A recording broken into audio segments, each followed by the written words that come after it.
দেশের সংস্কার শেষে সরকার নির্বাচনের দিকে যাবে। দ্রুত নির্বাচনের জন্য এতগুলো মানুষ শহীদ হয়নি বলে জানিয়েছেন যুব ও ক্রীড়া উপদেষ্টা আসিফ মাহমুদ সজীব ভুঁইয়া।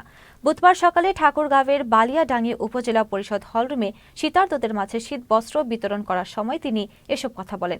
তিনি আরও জানান, বিগত দিনে উত্তরবঙ্গের জেলাগুলো অবহেলিত ছিল। বর্তমান সরকার এসব জেলা উপজেলাগুলোতে উন্নয়নের কাজ করবে।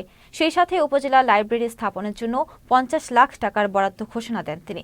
অনুষ্ঠানে জেলার অতিরিক্ত জেলা ম্যাজিস্ট্রেট মোস্তফা সর্দার শাহিন, অতিরিক্ত পুলিশ সুপার লিজা বেগম ও বৈষম্য বিরোধী ছাত্র আন্দোলনের সমন্বয়করা উপস্থিত ছিলেন।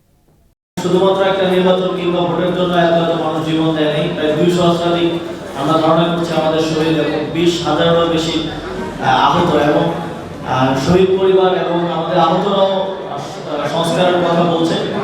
এই সরকারের একটা ক্লিয়ার ম্যান্ডেট হচ্ছে আমরা সংস্কার কার্যক্রমগুলো করবো এবং আপনারা জানেন কমিশনগুলোর প্রায় 3 মাসের মতো সময় হয়ে যাচ্ছে। কমিশনগুলোর প্রস্তাবনা দেবে, তারপর আমরা যারা স্টেক হোল্ডার্স আছে তাদের সাথে কনসালটেশনের ভিত্তিতে সংস্কার কার্যক্রম বাস্তবায়ন করে একটা ইলেকশনের দিকে যাবো।